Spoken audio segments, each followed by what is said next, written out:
Good afternoon, Boston. It's that day, March 1st, that we're meeting today. A very special welcome to everyone gathered here today. And at this beautiful venue, we're commemorating the 130th anniversary of the Victory of Adwa.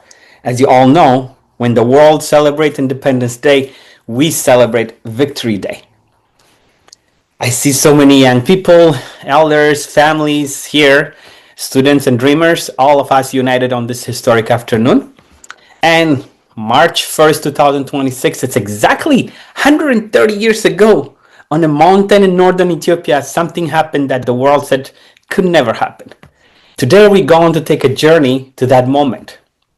We're not just here to remember, we are here to understand. As you all know, our theme this year is honoring the past and inspiring the future. And to guide us on this journey, we are joined by one of the world's leading experts on this history.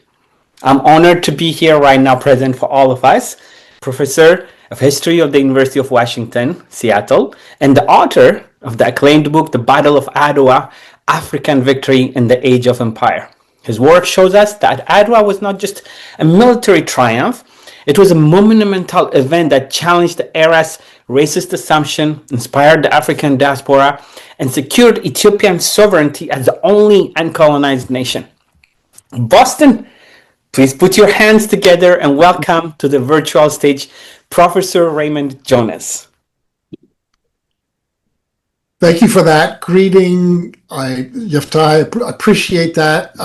It's a pleasure to be here, to be part of your celebration of the Adwa victory, the anniversary. I wish so much I could be in Boston in person to celebrate with you, but this is not a bad way to be there just the same. I'm glad to be part of the event and to share a little time to talk about the historic victory of Ethiopia at the Battle of Adwa. Thank you, Professor. So, room, welcome. Are you ready? So, we are here to be engaged, to understand and to learn more about Adwa and different perspectives. Sometimes we have learned it. So it's an honor to have you. Just like you said, maybe one day we'll have him in person. But today we are happy enough to have him through virtual event. So anything that you want to add about yourself before I start? How did this journey came for you to write this book or how to get involved? Oh, sure. Yeah, I came to this book as an American. I think it's important to say that. What inspired me was a photograph done in 1896, probably shortly after the battle. A Boston photographer, in fact, by the name of Fred Hollanday, hired an African-American model into his studio, dressed him up as he thought an Ethiopian king would look, did a series of photographs that he called Menelik. And what that told me is that here was someone miles away who had grasped the significance of the Battle of Adwa, that it wasn't just an African battle, it wasn't just an Ethiopian battle, but it was really a global event. And that it just inspired me. I booked a flight to Ethiopia. I needed to see the terrain, and I spent time then in archives, which would be my specialty, right, to know the languages and the archives, and started to put together the history of the Battle of Adwa. That it was really a history as a global event. So that was the inspiration. I came to it as an American who was connecting through this photograph with the historic event itself. Thank you, Professor. That's a very good start. So today is our goal for the audience present here is to take them through a journey through like we said, honoring the past and inspiring the future. So we have kids who want to learn more about how it started, why it started, and how it was planned. So I'll walk through those questions that we're going to get through. So as we sit here in Boston, this Sunday afternoon, 130 years removed from that historic day, it's easy to forget how different the world looked back then. For our audience here today, some are deep history buffs, but some might be new to this history. So let's start with the big picture. Can you explain to this room what the scramble for Africa actually was? What was happening across the continent in the late 19th century? And most importantly, for me and then for audience would be, what did the very idea of an African army, a black army decisively defeating a European power seem to be not just unlikely, but almost unimaginable to the Western world at that time? Yes, it's a really good question. The fate of Africa in the 19th century was dire. This Africa, I would argue, inspired in part by the continental scale of the United States. European powers are very nervous about the fact that they are rather modest in scale relative to the continental powers that exist at the time. And Africa is an area where they can expand their influence and make a claim to being great powers themselves. The notion is that if you want to be a great power, you need to have territory. And the territory they seek to conquer is Africa. Europeans, of course, had been in Africa before the 19th century, but a scramble for Africa, especially in the second half of the 19th century, represents a new phenomenon where there's this accelerating pace for European powers, Britain and France, of course, but by 1890, also Germany and, of course, Italy, all of them begin to look for pieces of Africa that they can claim for themselves. And what this means for Africa is that it seems as though the future of Africa is going to be one of conquest and colonization. It's definitely amazing. Like you said, it was like almost a piece of cake. I always say they sat together and said, France is going to put their flag here, Germany's going to be here, and divide up Africa. Right. Well, it's not without conflict, too, because with the conquest of Africa, there are points of conflict, points of struggle. And for Ethiopia, it's not just the European powers. Egypt is also keenly interested in the west coast of the Red Sea, and in fact had occupied Massawa and had occupied Harar, was plainly interested in expanding and creating its own empire. So in regional terms, it's not just the Europeans, but in fact the Egyptians as well. Ethiopia is in a way blessed by the fact that the high altitude makes the terrain difficult for foreign armies to move in, but the potential is there, and it is as European empire moves forward, Ethiopia becomes one of the few territories yet to be conquered and brought into a foreign empire. That's true, very true. And then, like you said, with the preparation, it's like I think the Europeans mistook technology or the empowerment, like the firepower for spirit. They completely missed the power of people united for a common cause. So, that's right. I think that's a really good point. And in a way, this is something that this is partly the story of Adwa is partly the story of an internal struggle in Ethiopia. There are rivalries, notably between Johannes in Tigray and Menelik in Shoa, and this rivalry creates a rather precarious situation. Menelik is willing to talk to Europeans, and he's willing to talk to the Italians in particular. One of the things he's able to extract from the Italians is firearms, because one of the points of weakness for all African nations is that typically they lack the political organization, the scale of organization that would be required to defeat a European army. And secondly, they lack the weapons. The European technology exceeds that of the typically available in Africa. What Menelik is able to do is to acquire European weapons in a partnership with the Italians. Remember, the Treaty of Wuchale provides for a working relationship between the two countries.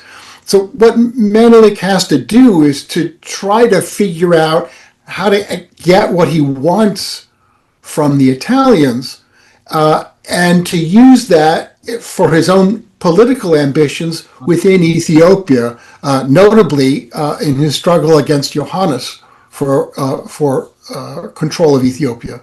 So it's an interesting story. It's in a story that has external agents, external actors, but also internal struggle.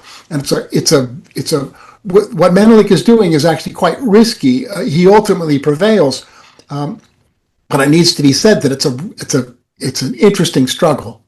Yeah, definitely. We'll come back to Munich a little bit, but you mentioned the Treaty of Wuchale, that piece Yeah. of paper. What you write in your book, you say it's a translation trick that changed almost everything.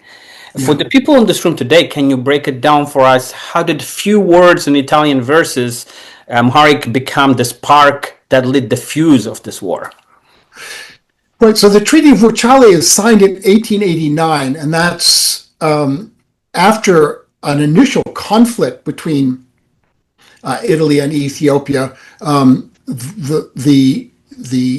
At a place called Dogali, forces commanded by Ras Alula, who's acting on behalf of Emperor Johannes, attack an Italian battalion. Some 500 soldiers die. So there's that conflict there. But in the aftermath of that, Menelik negotiates with the Italians in a separate agreement called the Treaty of Wuchale. And in effect, what he does is to recognize an Italian presence in what's now Eritrea in exchange for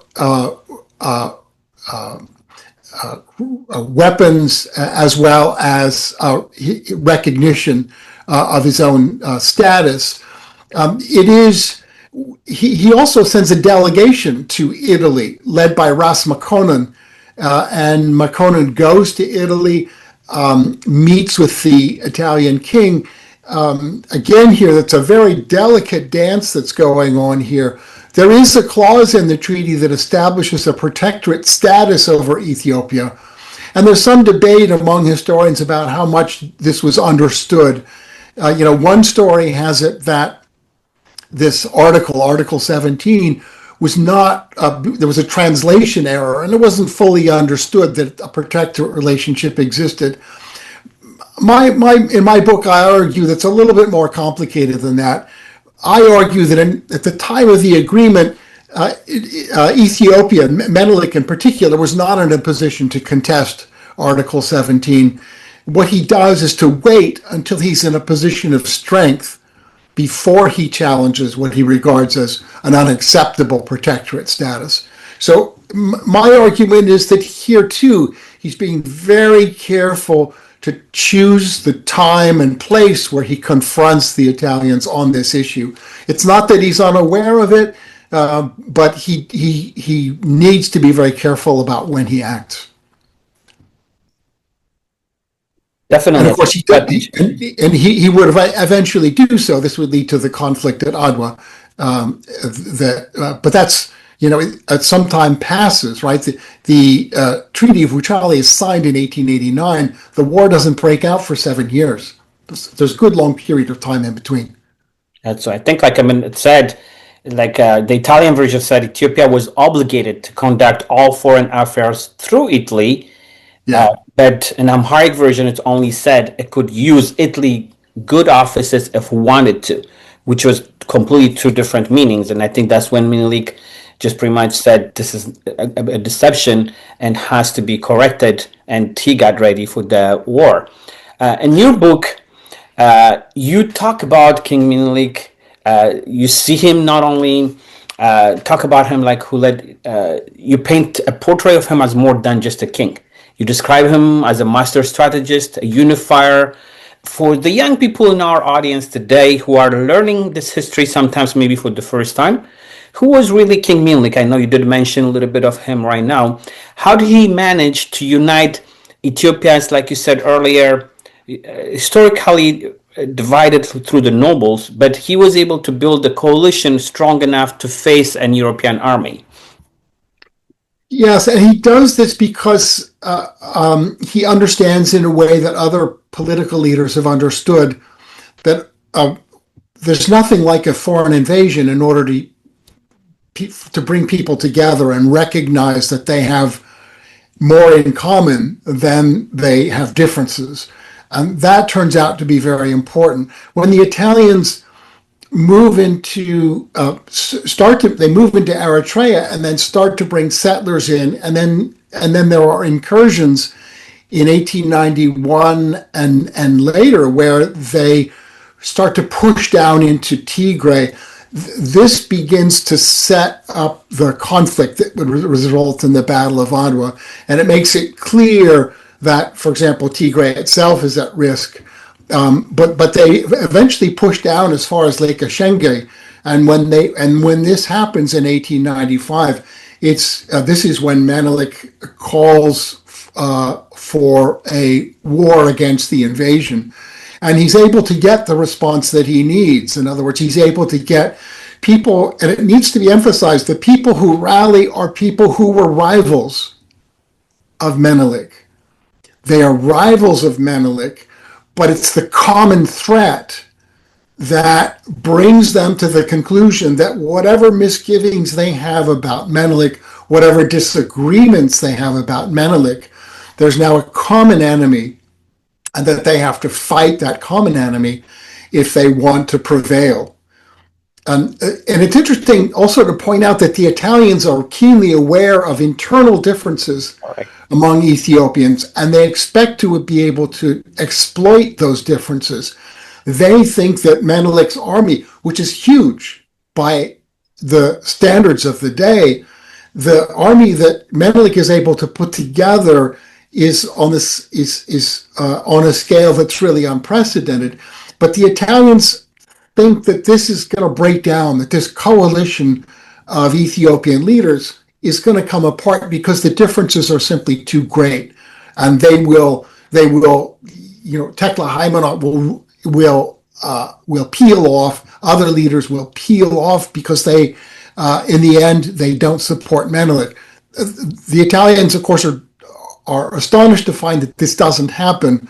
And when the first conflict occurs, the overwhelming scale of the Ethiopian forces completely overwhelms the Italian forces led by a man named Tozelli. So first at a place called Ambalaje, and then of course at Mekele, there's another conflict, two smaller conflicts leading up to the Battle of Adwa itself. But the success comes from the Menelik's being able to exploit this incursion of Italian forces that then brings a rallying of Ethiopian leaders to his side. Definitely, I think I agree with the book, and then the other part says, Menelik was really clear to say that if we fight together, if we fight separately, we're going to fall, but if we fight together, we will stand. And they came and they followed, and he inspired so many of them. At the end of the day, they understood unity is not just nice to have, it's essential for the survival. So we honor King Menelik today, we honor that vision of unity. So to get together here. And it brings us, you described them in different ways, the march itself to Adwa, that by itself for me struck me from your book and then from other things, is that victory didn't start on the battlefield. It started even months earlier with the march.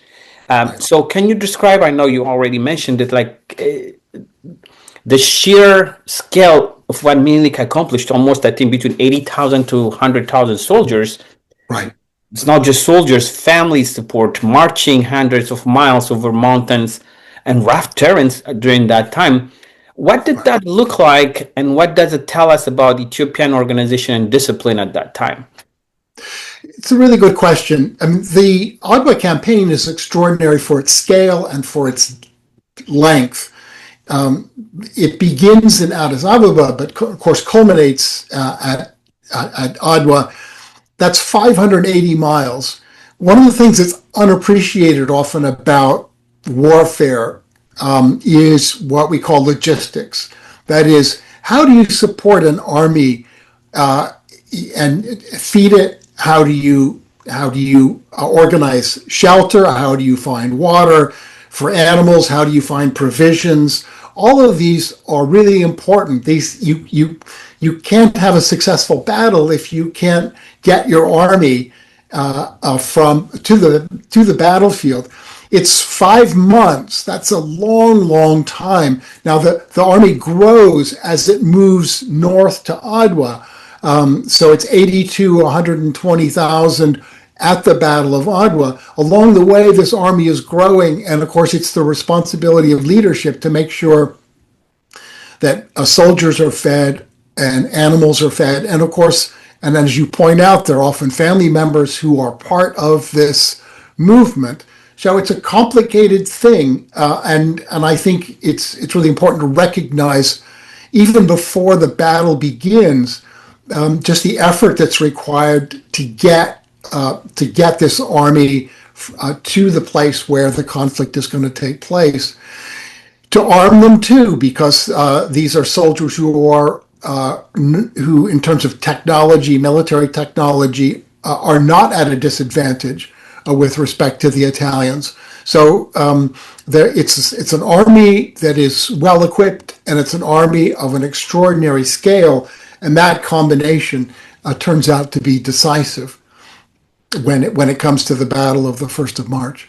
Yeah, I love that. Like for me, through that mountains, across the rivers, and all kind of weather, they did it in about 5 months. Yeah. And like for me, that perspective, even learning about Napoleon armies didn't move that fast, or Sherman didn't cover that distance. That's right. If we think of other great campaigns, they're great because of the distance covered. Sherman's march to the sea in the American Civil War crosses 300 miles. That's a long way to carry an army. Or Napoleon's invasion of Russia, 490 miles. But this campaign is 580 miles. It's really extraordinary if you put it in comparison with some of these other campaigns. Yeah, definitely also how the communities came together. They lived off the land, they lived the neighbors, everyone came together to feed this army and the nation, because they understood it was not just about war, it was about defending a nation.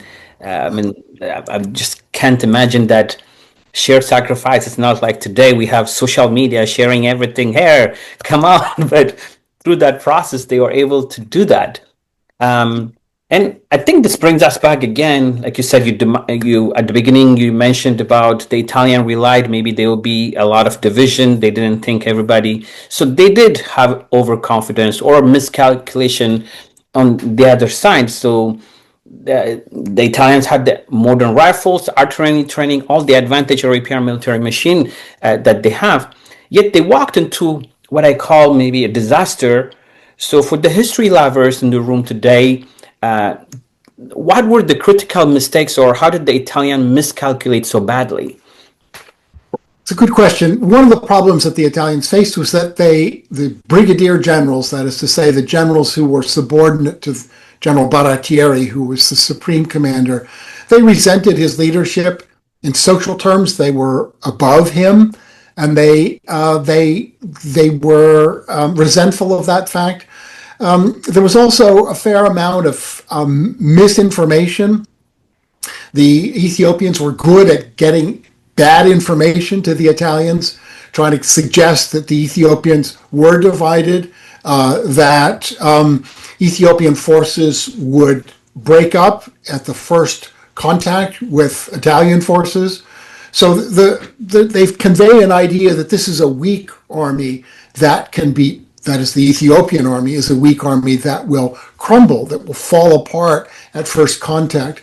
And this then plays into the agreements in terms of military leadership. Baratieri, I think, has a good sense of how effective the Ethiopians can be. After all, the Ethiopians had prevailed at Ambalaje, they had prevailed at Mekele. He has tremendous respect for the Ethiopian forces, but his brigadier generals do not. They think Baratieri wants to retreat into Eritrea. He says, this is not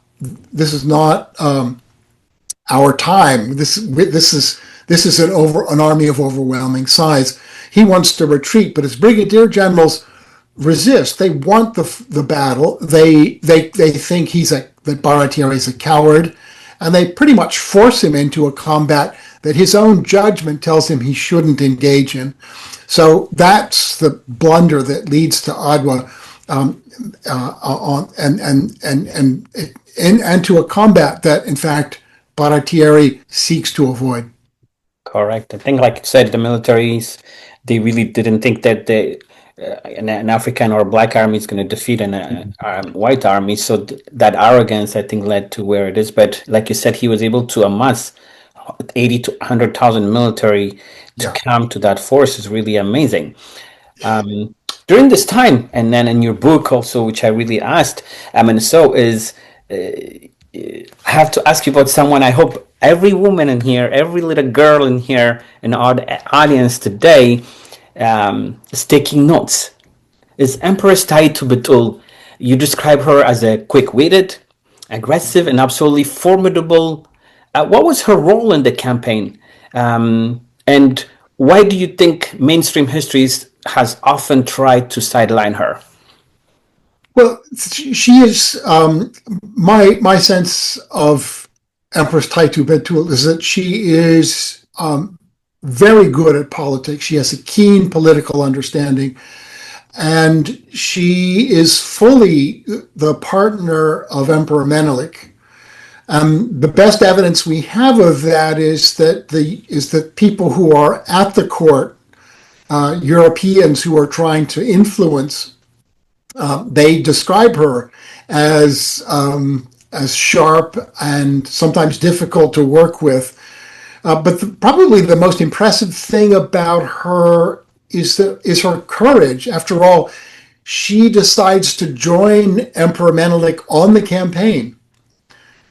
That in itself is extraordinary. The risks here are huge. They're risking not only defeat, but their own lives. I mean, there's a fairly good expectation that at a minimum, if Ethiopian forces are defeated, that Menelik and Taitu would be taken prisoner. They may well not have survived.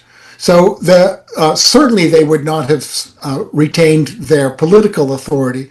So everything is on the line for them in this campaign. And Empress Taitu shares those risks with Menelik. She's part of the campaign. She's there on the 1st of March. The risks here are extraordinary. I think you're definitely right. I mean, with the book and other things, like we always understand, Milik was sometimes leaned even toward diplomacy, but Ait was the one who said, no compromise, no surrender. And she even said, not an inch of the Ethiopian line. So I really love with the little girls in here to understand how powerful that is. Every woman and girl in this audience today is that's Ait was your ancestor. She proved that courage has no gender. She proved that leadership belongs to whoever is bold enough to claim it. So we honor her again in here, in our own lives, and the little girls that we see here. Moving on to the battle itself, on March 1st, 1896. Let's go to the day itself. It's early morning, and the fog is heavy. It says around. Take us there, Professor Jonas. What did the battlefield look like? How did the Ethiopian forces under the command of King Menelik, and then you mentioned earlier General like Ras Mekonnen, they exploited the confusion of the Italian. What was the moment when the Italian realized they had lost? Yes. So the idea for the Italian plan for the day was that they would occupy the passes. Their thinking was, they don't want to be outflanked. They know that Ethiopian forces are very large and that the risk of Ethiopian forces getting beside or behind them is considerable. So they think that their best opportunity is to occupy the passes where the terrain, where the geography will, in effect, funnel Ethiopian forces toward them, toward their guns, toward their artillery pieces. What happens on the 1st of March is that one of the brigadier generals, the one responsible for their left flank, a man named Albertone, goes beyond the rendezvous at the passes and descends down into the valley and takes up a position that is really not defensible.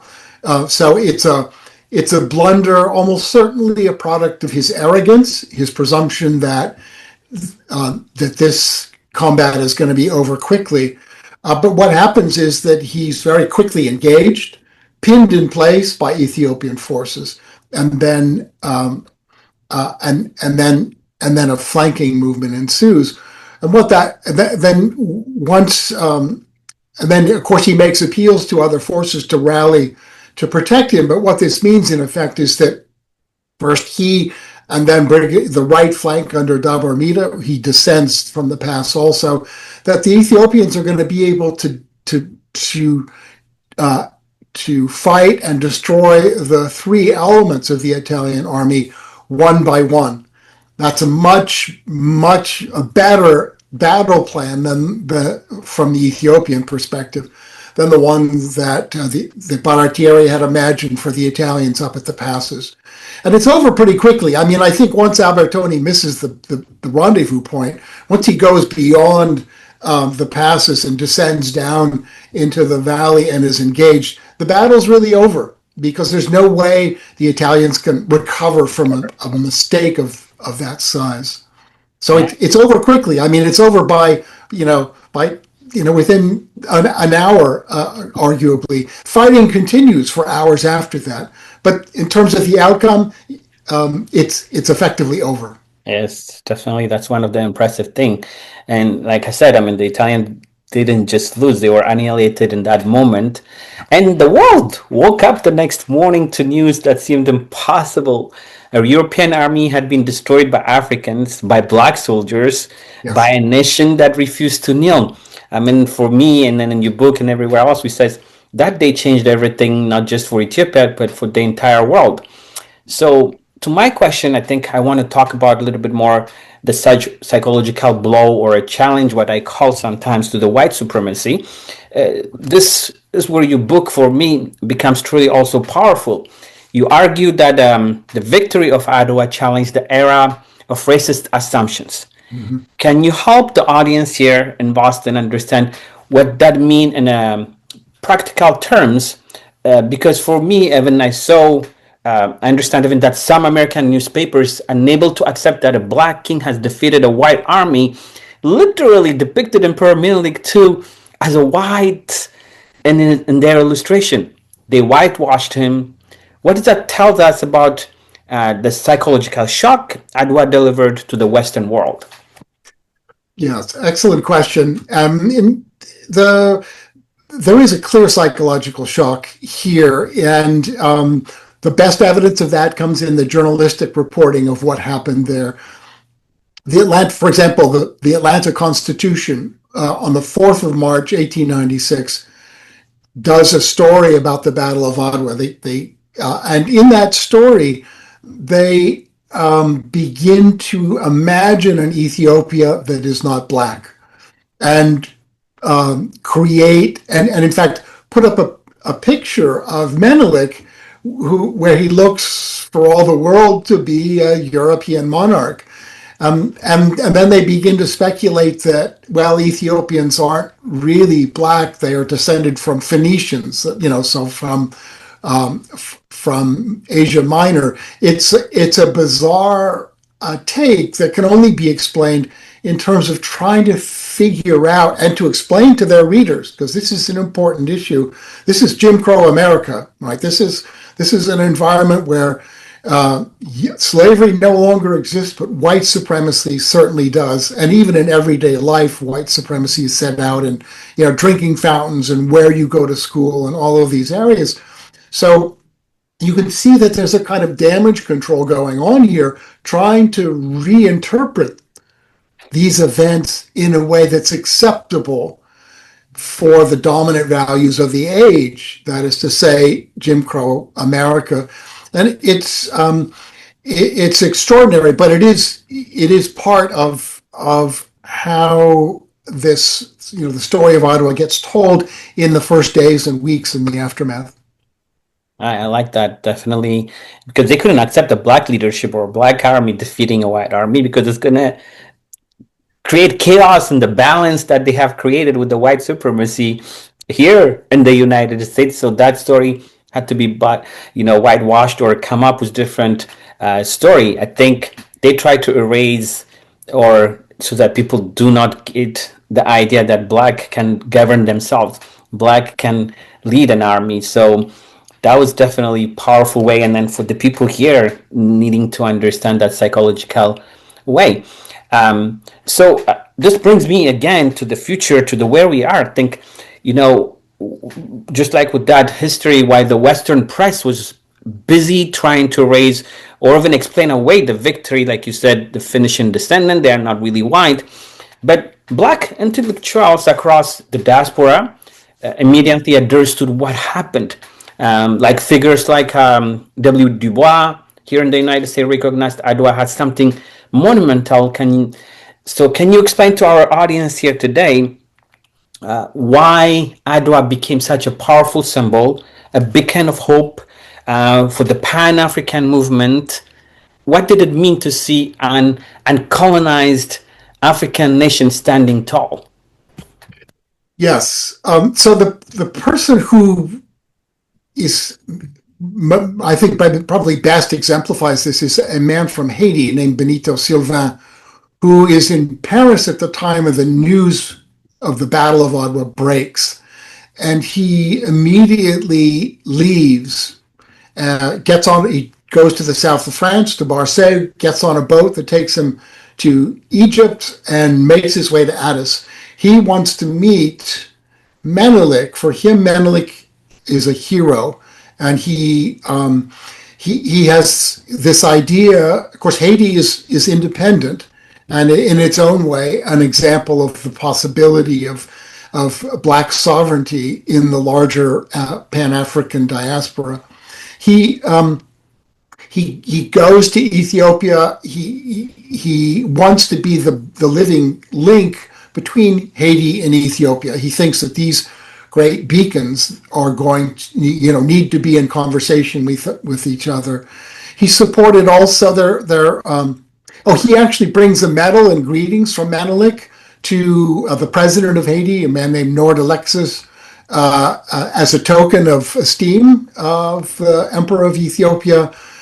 So there's that connection too. And of course, as you say, Pan-Africanism, the Pan-African ideal clearly owes a great deal to the example of Ethiopia.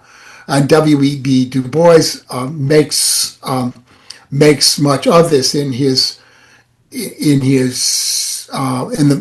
the pitch for a Pan-African Congress, the first of which takes place in London in 1900. In fact, Sylvain he attends that first Pan-African Congress, where he represents Haiti and Ethiopia. We don't know by what authority he represents Ethiopia. Is he delegated, or does he simply claim that authority? But he's there, and he claims that status for himself. Oh, it's definitely history. Like I said, I mean, for me, that win was not just an Ethiopian win, was a black pride, a black possibility that we could see. So the victory is not just for black Ethiopians, but it's for the whole entire understanding that we can have colonization be defeated. So Ethiopia stood tall, says, look at us, we are free, we are strong, we are unbeaten. And I think that fire fueled, like you said, with the Pan-Africanism, with the flag being all over, like so many African people adopting it, I mean, countries adopting it.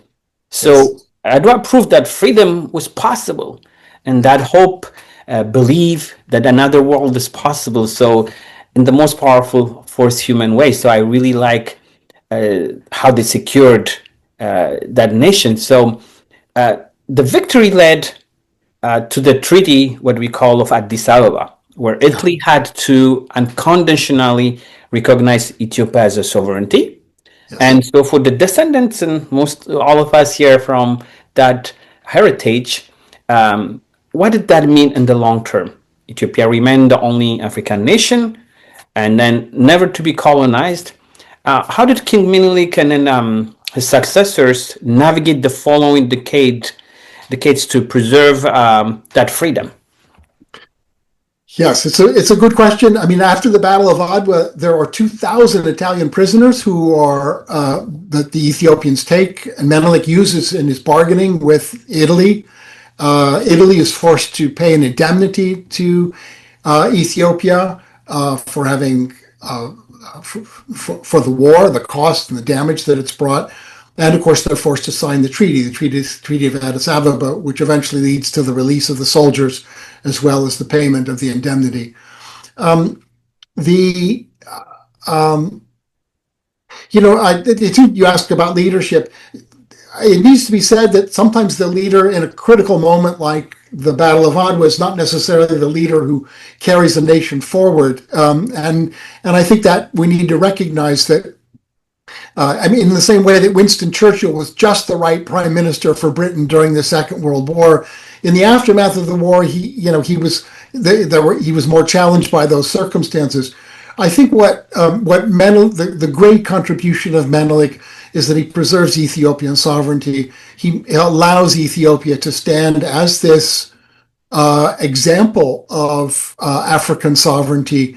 And in the aftermath of the First World War, and certainly in the post-45 period, the prestige of Ethiopia persists and endures.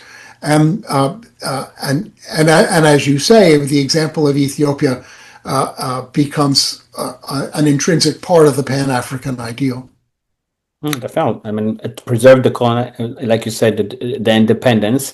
I Yes. mean, in all over the world, like in Africa, where Germany's flag or French flag is being flown, our Yeah. flag is being flown in Ethiopia with that independence Yes. being free. So this is a very powerful statement that we each carry at this moment. This flag means a lot. When we touch it, we understand what it means, what price that has been paid for that moment.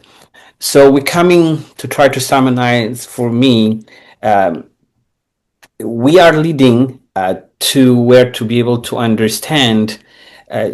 So our team today, for the people here in Boston, is honoring the past and then inspiring the future. So I want especially the kids to be able to understand for all of these things that's happening in this and here, what is it for all each and every of us that sometimes we miss in history, or we don't carry on, or we have different understanding of what happened. But as you look, I know virtual you might not be able to see all of them.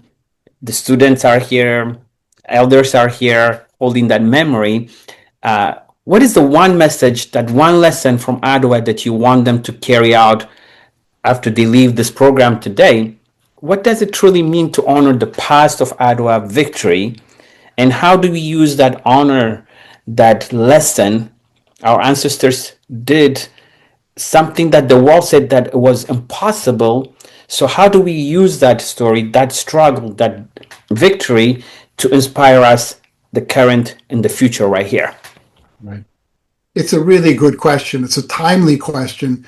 And I think what the story of Adwa tells us is that it is important to retain hope.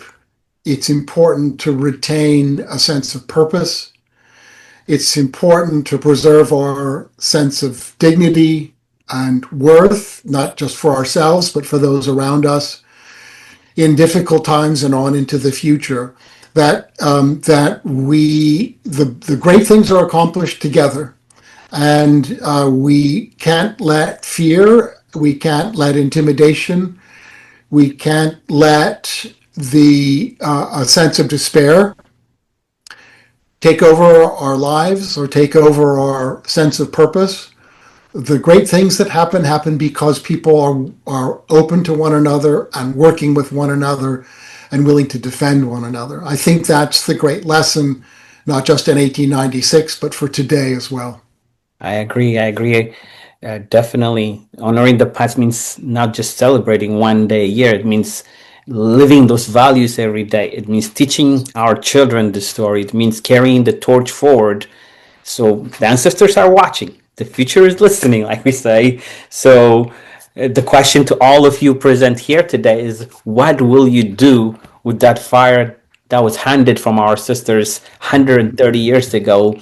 And then we want us to build that worthy of their sacrifices to honor the past and inspire the future. So I really love. So Professor Raymond Jonas, I really appreciate you in the name of MESA, Massachusetts Ethiopian Association, present here. For giving us this time. So if there's any questions that I did not ask you, or anything that you want to add to the people in Boston and here, what closing statement would you have? Yes, no, I'm so glad to be here. So glad to have these thoughtful questions, to have this thoughtful dialogue, to be part of this conversation.